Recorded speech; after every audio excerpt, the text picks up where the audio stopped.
মল্লিকা, আজ না একটু বেশি খাওয়া হয়ে গেছে। তুমি তো জানোই একটু না মাল খেলে ঠিক জমে না আমার।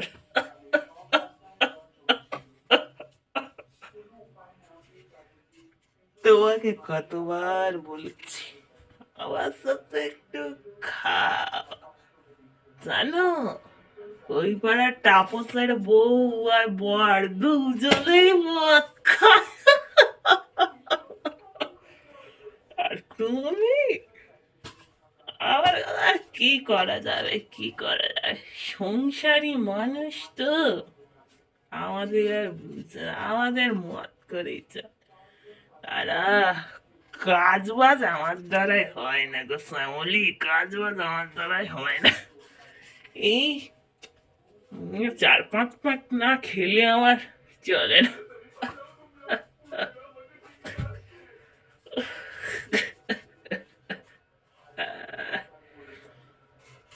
কি গো শ্যামলি, আসো না, আজ খাও। এত বছর বিয়ে হলো, কত বলেছি তোমাকে আমার সাথে একটু খাও, তুমি তো কোনো কথা শোনোনি।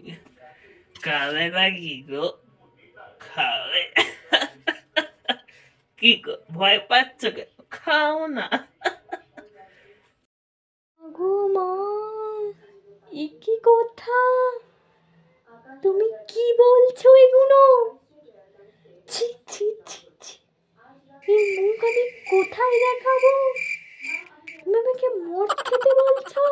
আমি একটা বাড়ির বউ, তুমি আমাকে মদ খেতে বলছো? তোমার কি মুখেও বাঁধে না? রোজ রাত্রির বেলা ছাই পাশ খেয়ে আসবে আর আমাকেও তার সাথে তাল দিতে হবে? ছি ছি, মা বাবা দেখলে কি ভাববে যে বাড়ির বউ হয়ে মদ খাচ্ছে? ঠিক, আমার কপালটাই পূর্ণ, আমার কপালটাই পড়লো।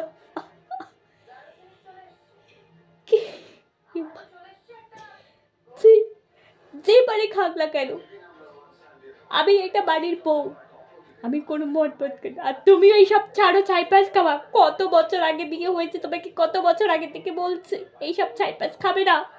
আর তুমি কি না, আমার বাবা মা কি দেখে বিয়ে দিল।